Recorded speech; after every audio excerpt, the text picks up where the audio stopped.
Bonjour à tous et bienvenue sur cette nouvelle émission. Heureux de vous retrouver encore une fois en ce mardi pour une nouvelle émission. On va parler de l'actualité, il y a des grosses actualités, donc on va vous parler de tout ça. Avant de vous passer le sommaire, on va faire un petit tour de table avec notamment Lilian à mes côtés. Comment ça va Lilian ? Ça va très bien, très content d'être ici sur ce plateau, de retrouver Charles aussi en plateau. Ça Et fait oui, bien. Charles, à côté de qui t'avais pas été depuis très longtemps quand même hein ? Ouais, depuis peut-être 2 mois. Ouais, parce que j'étais en stage et Ouais. après, Bon, ça va toi Charles ? ça va très bien. Heureux d'être là en cette période flandrienne.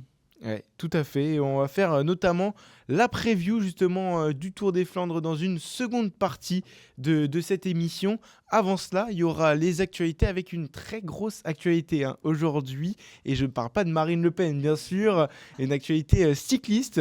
Et en fin d'émission, on fera un débat sur les Français à l'étranger. Pourquoi performent-ils plus que quand ils sont en France ? C'est la question qu'on se posera. N'hésitez pas à vous abonner et à liker la vidéo, ça nous fait toujours très plaisir. Et puis on est pas mal en ce moment, donc c'est cool. Et puis on va commencer avec toi, du coup Lilian, et on connaît les équipes qui sont invitées sur le Tour de France. Oui, il y en aura 3, ce qui fera qu'on aura 23 équipes au départ du Tour de France. Ce sera une première depuis 2020, où à l'époque on avait rajouté un crédit supplémentaire pour permettre à pallier face aux difficultés financières que les sponsors avaient subi face au Covid. Et donc là, on aura 3 équipes. Donc on aura une OX et Total Energy qui était déjà l'an prochain. Mais on aura aussi une petite nouveauté. Ça sera l'équipe suisse Tudor, donc de Julien Alaphilippe notamment. Et Marc Hirschi. Et Marc Hirschi, effectivement, qui devrait être sur le Tour de France. Donc hâte de voir ce que ça peut donner. Ça va être intéressant de les voir, Charles, notamment Julien toujours. Ouais, ça fait plaisir. Il y a Julien, mais il y a aussi Marc Hirschi, Michael Storer, Ouais. Trentin Trentin. peut-être. Donc ils commencent à avoir une bonne équipe et ouais, ça va être bien. Non mais oui, ça va être intéressant. Puis ils ont quand même des trucs à jouer. Hein. On a vu Storer était plutôt Ouais. pas mal Sur sur Paris-Nice, Paris-Nice. Hirschi était en forme aussi en début de saison. Et Alaphilippe remplit plutôt bien son rôle de coéquipier pour l'instant. On espère qu'il va se libérer pour pourquoi pas jouer les premiers rôles du coup sur un Tour de France ou avant. Mais oui, c'est intéressant. Le débrief des courses aussi de la semaine avec toi Charles et les courses plutôt mineures. On passera à E3 et Gand juste après. Alors on commence avec la semaine internationale Coppi et Bartali, avec la victoire de Ben Tulette de la Visma Lease Bike, Marc Donovan pour Q36 qui prend la seconde position et Igor Arieta de UAE qui complète le podium. On va retenir la victoire de Caleb Ewan, sa première chez Ineos, gros transfert, et le doublé de Jevine sur la dernière étape et la troisième, c'est ça. C'est ça. Après il y a le Tour de Catalogne, il y a le gros duel entre Ayuso et Roglic, conclu par la victoire de Roglic sur la dernière étape. Il part en solitaire à 18 km de l'arrivée et du coup il remporte. Il s'impose, ce Tour de c'est Catalogne. ça. On avait vu déjà deux étapes qui étaient très accrochées. La troisième, quatrième, il me semble, de mémoire, où ça s'était joué au sprint, vraiment là pour le coup à un boyau, donc c'était assez intéressant. Et là, oui, c'est vrai que Roglic finit par s'imposer, et c'est vrai que c'est assez alléchant au vu du Giro. Ouais, on a hâte de voir ce que ça peut donner, vu ce que ça donne sur une semaine, hâte de voir ce que ça peut donner sur 3 semaines. Et puis pour Roglic, c'est super de retrouver un peu le goût au succès, et puis retrouver un peu le sourire après une saison où l'an dernier, il n'était pas trop on n'a pas eu la saison à la hauteur des espérances qu'on pouvait avoir dans sa première saison avec Bora. Et donc voilà, ça fait du bien de le voir. De le voir gagner sur ce tour d'une semaine et de voir résister aux plus jeunes avec Juanito. Tout à fait, 11 ou 12 ans de différence quand même entre les deux. Et la dernière actu course mineure, c'est la classique Bruges de Panne.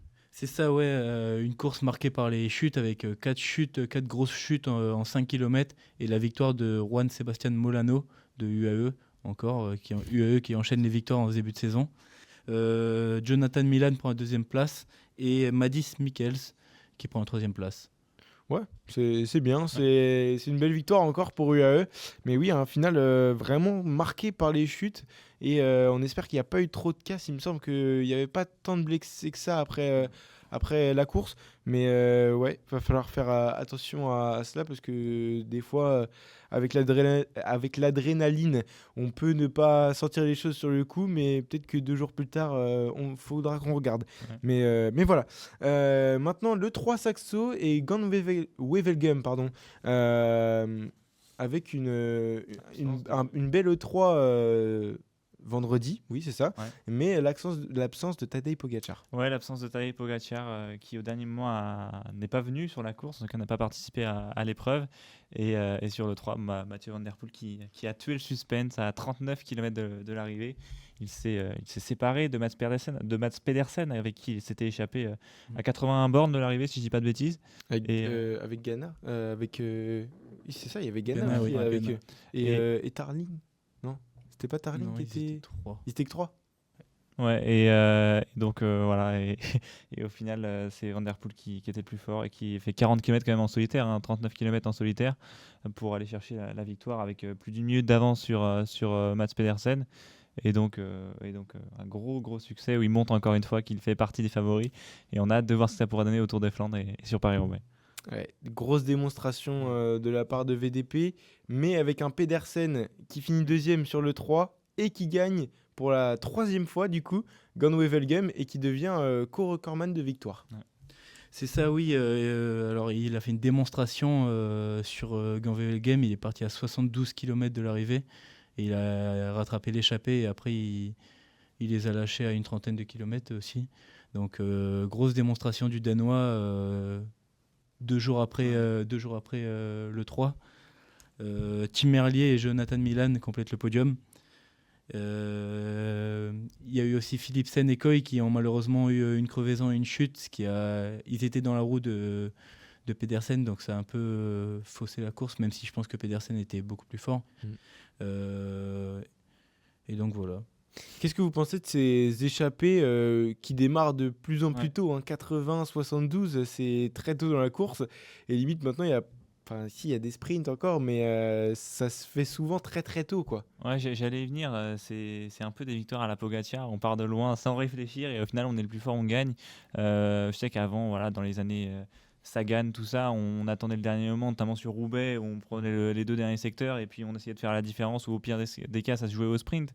Là, on a Van Der Poel l'an dernier qui est à plus de 50 km de l'arrivée sur Paris-Roubaix. Voilà, encore une fois, il est 39 km tout seul, il part à 80 bornes. C'est du Pogacar également en début de saison. Alors je ne sais plus, ouais, ça sera débanqué. Donc non, c'est impressionnant à voir. Je sais pas si stratégiquement théoriquement ça paraît impensable, dans le sens où quand il y a une équipe forte derrière, elle maintient, elle chasse derrière et normalement en équipe on est plus fort, mais là des individualités comme ça si fortes, surtout c'est Pedersen, Van Der Poel, Pogacar, enfin c'est pas un seul gars ou 2 gars au pire des cas, c'est 3-4 gars qui peuvent faire ça, c'est vraiment impressionnant. Est-ce que ça tue un peu la beauté du cyclisme aussi parfois ou pas, Charles ? Ben, il y en a qui disent que ça tue le suspense, mais après moi je trouve que c'est quand même beau des numéros de solistes, ils dynamisent la course, ils réfléchissent pas. Je trouve que c'est ça qui est beau dans le cyclisme, c'est la spontanéité. La spontanéité. C'est ce que tu voulais dire. Et moi c'est le cyclisme que j'aime en tout cas. Ok. 2 dernières actus en bref avec toi, Lilian. Oui, alors rapidement, on va parler du vélo de Van Rysel, le RC de Decathlon, le vélo Van Rysel Decathlon, le RCRF, qui est utilisé par l'équipe depuis 2024, qui est depuis la semaine dernière, qui est disponible à la vente à un prix, devinez lequel ? C'est 14 500. Non, c'est moins quand même. 12. 9 500 €. C'est un peu plus abordable quand même, 9 500 €. Donc si vous voulez vous tester un peu les vélos de Decathlon. Est-ce qu'on peut le louer ? Est-ce qu'on peut le louer ? Alors ça faudra voir. Il y a peut-être des locations, mais. Et puis dernière actu, là aussi elle est tombée assez tard. C'est Fabio Jacobsen, le Néerlandais, qui avait subi une grosse chute autour de Pologne en 2020, qui met sa carrière en pause pour des soucis artériels, pour des soucis de circulation sanguine. Oui, tu voulais dire quelque chose, Charles, pour le vélo de Decathlon. Non, c'était plus sur Jacobsen. Sur Jacobsen, pardon. Ouais, c'est dommage. En ce moment, en 2024, il a qu'une victoire. Après sa grosse chute qu'il a éloigné longtemps du vélo. Sur le Tour de Pologne. C'est dommage parce que franchement, c'était un des meilleurs sprinteurs du monde avant. Et ouais, je trouve ça dommage. Après, bon rétablissement à lui et on espère qu'il va revenir. Tout à fait. On va passer à la preview du Tour des Flandres, hein. Ce sera la grosse course de cette semaine. Un deuxième monument, du coup, le Ronde 2 qui prendra place le 6 avril. Pardon. Où est-ce qu'on peut regarder la course, Lilian, déjà? Eh bien, en France, on pourra regarder sur 2 chaînes, sur Eurosport Max d'abord et sur France Télé, France 3 et France 2.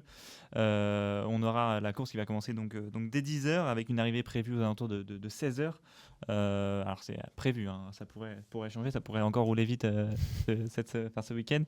Et puis voilà, on a aussi la course qui sera diffusée à partir de 10h sur France TV, sur le site web, mais elle sera diffusée en vidéo sur le PAF, entre guillemets, sur la télé à partir de 13h35 sur France Télé.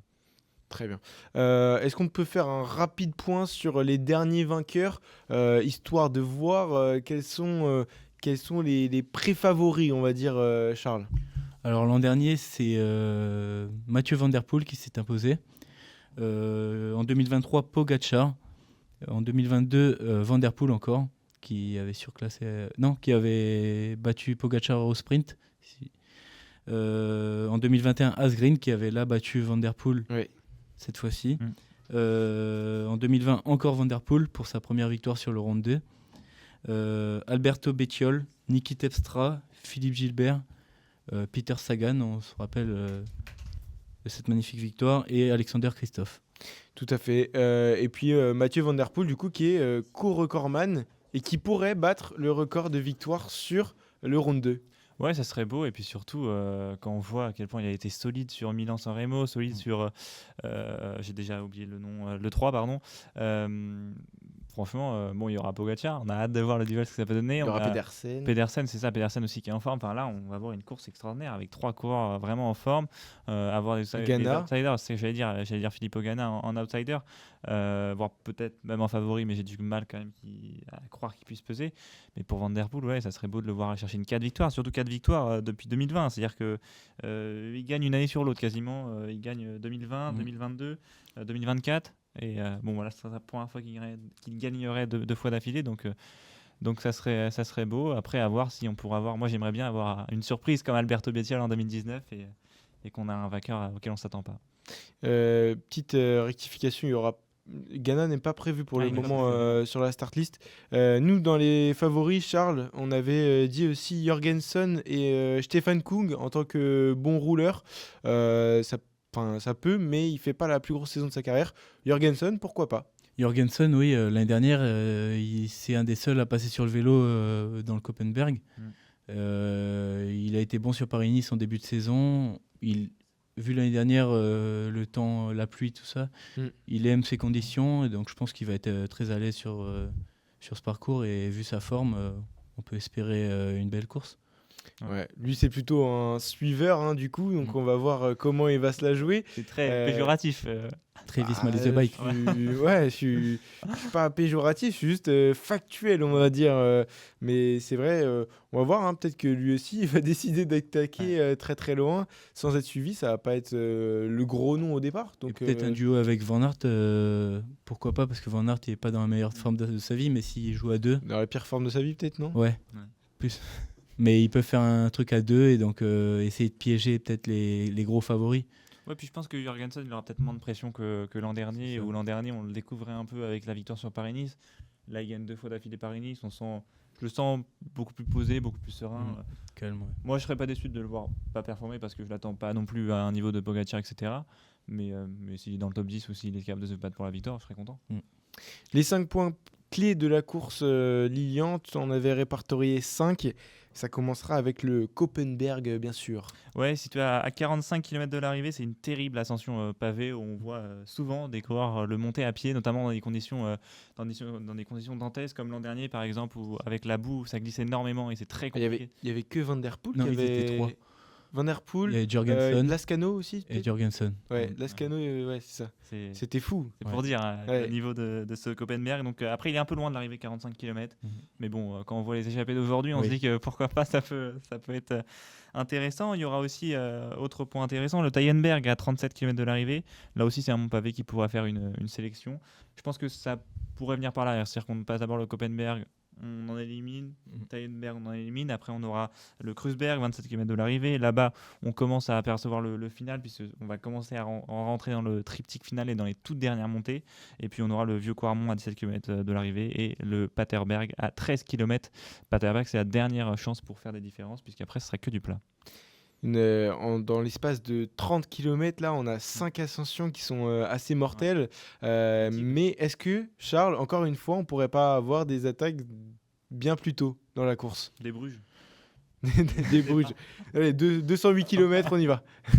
On ne sait jamais avec maintenant les courses de maintenant. Après, je pense que ça va mettre du temps. Je pense que Van Der Poel va plus essayer de suivre Pogacar sur les gros secteurs. Après, Pogacar, je pense qu'il lâchera pas Van Der Poel facilement. Il faudra qu'il l'use. Et s'il arrive à le lâcher, ça sera dans un des 5 monts que Lilian vient de citer. Donc après, on peut voir une attaque d'un outsider pour prendre de l'avance et pourquoi pas les favoris qui se regardent et un outsider qui remporte la victoire. On avait déjà parlé des courses d'équipe de UAE. Pourquoi pas essayer de glisser un mec dans l'échappée? Pourquoi pas? Et puis faire attaquer quelqu'un dès le premier mont, oui, le Koppenberg. Ça peut être une tactique payante pour Pogacar? Ouais, ça peut être une tactique payante d'envoyer quelqu'un à l'avant. Après, de toute façon, l'équipe du elle est toujours très sexy au départ, donc ça va être intéressant. Après, faut voir, là, on parlait de se regarder ou pas avec Charles. On l'a vu sur Milan-San Remo, Pogacar, il sait très bien qu'au sprint, il va moins vite, donc il préfère faire deuxième que troisième, surtout qu'il a déjà gagné cette course.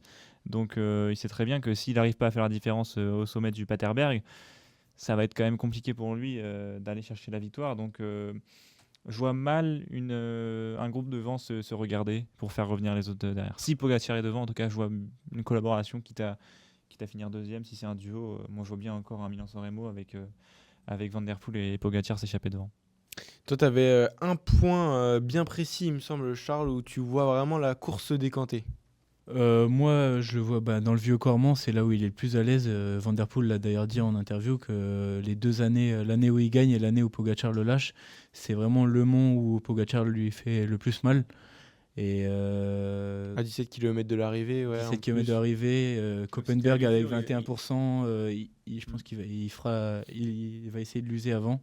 Ouais. Et dans un mont qui le convient, moi j'étais là l'année dernière dans ce mont quand Van Der Poel gagne. Et il passe à des vitesses. Ouais, mais t'as pas essayé de le suivre? Non, des yeux, juste du regard. C'est déjà bien. Non, mais ce qui est impressionnant aussi dans la victoire de Pogacar en 2023, c'est que il attaque et il rattaque. Il a une endurance impressionnante et à la fin, il faut trouver la bonne attaque pour faire mal. À la différence qu'il n'a pas pu faire sur Milan-San Remo, c'est que les monts étaient pas assez pentus et trop courts pour qu'il puisse attaquer à une dizaine de reprises. Là, il y aura beaucoup plus. Il y a du choix avec les montées qu'on a. Donc, je pense qu'il pourra vraiment fatiguer ceux qu'il y a derrière et faire la différence et partir seul au sommet du Paterberg. Le vieux Cormont, c'est 1,14 km à 5,8% avec des passages à plus de 11%. Donc c'est vrai qu'il y aura de quoi faire, mais peut-être que même dès le Koppenberg avec les 21%, ça peut, pourquoi pas, faire la différence. On va voir, Mathieu Van Der Poel est tellement fort en ce moment que ça va être dur, je pense, pour Pogacar de le décrocher. Votre ultime favori? Ouais, pour moi, je pense que Pogacar, il peut aller la gagner celle-ci. Il peut décrocher Van Der Poel. Ok. Et toi, Charles? Moi, je vais dire, du coup, pour être contre toi, je vais dire Van Der Poel qui arrive à s'accrocher, ou qui lâche un peu dans le Paterberg, mais qui revient après sur le plat et qui bat Pogacar logiquement au sprint. Bon, allez, moi, je vais faire Pedersen, moi. On sait jamais. La grosse cote. Une arrivée à 4 avec Jorgensen qui arrive à suivre. Et puis Pedersen, très endurant en ce moment quand même. Je trouve qu'on n'en parle pas assez de Pedersen. Ouais, non, mais franchement, ouais, pourquoi pas. Pedersen qui règle Mathieu Van Der Poel notamment au sprint. Van Der Poel, on voit qu'il gagne tous les 2 ans. C'est marrant, il avait gagné en 2020, 2022, 2024. Ouais. On est en 2025, je me dis c'est pas l'année de Van Der Poel. Alors qui est-ce qui est le plus probable? Je pense que c'est Pedersen quand même, qui est très très costaud en ce moment. Ouais. On a fait le tour pour le Tour des Flandres. Est-ce qu'on peut passer sur... On a fait le Tour des Flandres. Est-ce qu'on peut passer sur notre débat? Ce sera les Français. Pourquoi les Français performent-ils quand ils vont à l'étranger? On a essayé de répertorier plusieurs catégories et essayer de trouver une réponse à tout cela. Et ça passe notamment par l'hygiène de vie qu'ont les coureurs quand ils sont dans les équipes étrangères. Ça passe aussi par tout ce qui est équipement et directeur sportif. On a vu Christophe Laporte, Axel Zingler pour l'instant pas trop, mais on a vu que la Visma avait mis en place notamment la control room dont on avait parlé l'autre fois, et c'est vrai que c'est des choses comme ça qui font la différence. Ouais, c'est des investissements qu'ont pas forcément les équipes françaises. Je me permets juste de noter sur l'écran qu'il y a une petite faute à fuir. Il y a un E en trop, mais ça c'est un petit détail. Mais non, oui, la control room. Pour revenir sur la control room, je pense que c'est un truc hyper intéressant au niveau de Visma, mais j'ai pas le prix de combien ça coûte d'avoir une control room, mais ça doit être un budget assez colossal qu'une équipe comme Groupama, Arkea peut pas forcément se payer. Et donc, oui, dans certaines manières, c'est mieux d'aller chez les Français parce que, bon, forcément, si l'investissement y est derrière, la performance, ça va suivre. Après, on voit qu'avec à sa manière, à des manières, locales, entre guillemets, des échelles locales, je pense pour l'exemple de Decathlon, ça peut très bien marcher. Le vélo de Decathlon, il a très bien fonctionné. Ça explique une partie des résultats des bons résultats de l'équipe l'an dernier. Et donc, c'est la preuve, je pense que Decathlon est la preuve qu'en investissant, en ayant un budget aussi, parce que Decathlon a un budget, mais en ayant un bon budget et en l'investissant correctement, on est capable de faire des bons résultats, même en étant français. Ouais, en étant français, mais est-ce que dans une équipe française, on peut performer? C'est là la question aussi, parce qu'on sait que les Français ils peuvent performer, mais est-ce que Charles, il faut... Enfin, là, c'est carrément la grosse question. Est-ce qu'il ne faut pas fuir ces équipes françaises à un moment donné pour performer? On le voit avec des exemples comme Lenny Martinez actuellement, Julien Lafilippe à l'époque qui est parti chez Quick-Step, Champoussin chez Astana qui marche cette année et qui est impressionnant. C'est plein de petites données comme ça, l'alimentation, le matériel, la préparation mentale le cyclisme ça se joue sur des détails, et donc c'est toutes ces petites améliorations qui font que les coureurs sont mieux. Et malheureusement pour les équipes françaises, les équipes étrangères ont beaucoup plus de budget et donc peuvent investir dans des infrastructures comme ça. Tu parles de détails et j'ai réussi à trouver un chiffre sur les combinaisons aérodynamiques qui font, si elles sont très très aérodynamiques, elles font gagner 5 à 10 watts, ce qui est quand même, ça paraît vraiment rien, mais comme tu l'as dit, c'est vraiment le sens du détail, quoi. Et sur une combinaison, c'est vrai qu'on peut gagner beaucoup en fait. Ouais, puis on remarque aussi que toutes ces petites améliorations, alors c'est pas des grosses améliorations, c'est pas des chamboulements, tu vois, mais toutes ces petites choses, tu parles des combinaisons aérodynamiques pour les contre-la-montre, c'était Ineos en 2017 si je dis pas de bêtises. On parle de la control room, c'est Visma. On n'a jamais une équipe française pour réinventer un peu quelque chose dans ce vélo quasiment, donc c'est ça aussi qui manque. Alors ils arrivent budget, après. Je pense que le budget il explique cela, mais avoir l'idée derrière, ça n'est pas forcément le budget. Si on s'y met derrière, si on investit au bon endroit, etc., je pense que on est capable de faire des belles choses sans avoir un budget extraordinaire. Donc, pour moi, il y a peut-être quelque chose mentalement qui marche moins bien, ou le fait d'être une équipe française, de se dire qu'on est forcément, entre guillemets, on voit Total Energy, une équipe quasiment forcément qualifiée sur le Tour de France sans forcément avoir les résultats derrière. Est-ce qu'on se dit pas, est-ce qu'on a besoin d'aller se faire chier, entre guillemets Ouais, c'est le cas que j'avais pris, hein. Peter Sagan, pourquoi il performe pas dès qu'il arrive à Total? C'est aussi une question à poser, parce que là, du coup, on parle même pas d'un coureur français, Ouais. on parle d'un coureur étranger. Euh, Peut-être top 10 des meilleurs coureurs all-time, j'en sais rien. Mais pourquoi il performe pas quand il arrive à Total? C'est vrai que c'est une question qu'on peut se poser. Après, c'est une équipe pro team, là encore. C'est un budget moindre, on va dire. Moi, j'ai une réponse à ça. Maxence me l'a dit avant l'émission que, en gros, les équipes françaises, elles ont des restrictions que les équipes, par exemple, pour l'alimentation, les compléments alimentaires, que les équipes étrangères n'ont pas. Ok. Et donc, il a un contact chez Total Energy qui a expliqué ça. Donc, c'est important l'alimentation, les compléments alimentaires, c'est une grande part de la performance, donc ça peut jouer aussi.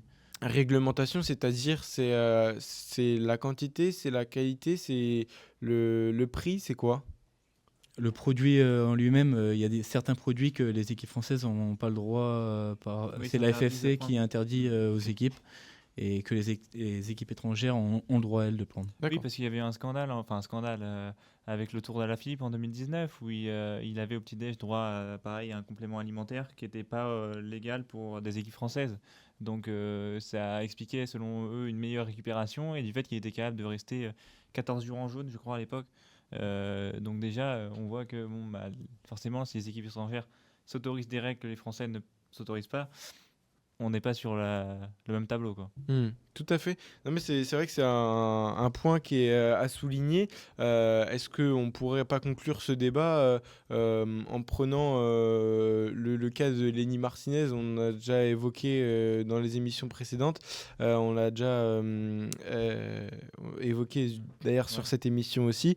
Mais si Lenny Martinez et Clément Champoussin fonctionnent cette année, est-ce que aussi c'est pas aux équipes françaises de réagir? Si, mais dans ces cas-là, déontologiquement, qu'est-ce que ça envoie? Tu parles au niveau de l'alimentation? Non, non, dans tous les secteurs. Ah oui, oui, forcément, de toute façon, je pense que personne ne veut avoir des mauvais résultats. Mais si t'es pas sur le même tableau, si t'es pas à la même échelle, si tu t'autorises des choses que les autres ne s'autorisent pas, forcément que tu vas avoir un énorme avantage. Est-ce qu'ils sont au niveau de s'autoriser des choses qui moralement ne sont pas les bienvenues? Je pense que aujourd'hui, on a la chance d'avoir une certaine mentalité française qui fait qu'on essaye d'aller vers le propre. Je crois pas que toutes les équipes ne soient comme ça aujourd'hui. Dernière question pour toi, Charles, que j'ai perdu d'ailleurs, donc je vais la retrouver. Est-ce que tu peux faire la... merde. J'ai perdu ma question, je suis désolé. Qu'est-ce que tu nous disais, Lilian? Je vais retrouver ma question comme ça. Je parlais du fait que certaines équipes étrangères n'étaient pas forcément prêtes à... Non, juste avant. Je sais plus ce que je disais. C'est terrible. C'est pas grave. Écoute, c'est qu'elle devait pas être si importante que ça, ma question. On va conclure cette émission en vous disant que la semaine prochaine, on a prévu un gros quiz sur Paris-Roubaix avec 5 classements de questions. Il y aura des questions amateurs, semi-pro, pro, champion et légende. Restez bien connectés, n'hésitez pas à vous abonner. Merci les gars d'avoir été avec moi. Merci à toi. Lilian, tu seras là pour le quiz la Ouais. semaine prochaine, il me semble. Donc voilà, on a Avec aussi prévu de parler du départ du Tour de France à Édimbourg dans les prochaines semaines. Merci à tous de nous avoir suivis et puis on se dit à très vite.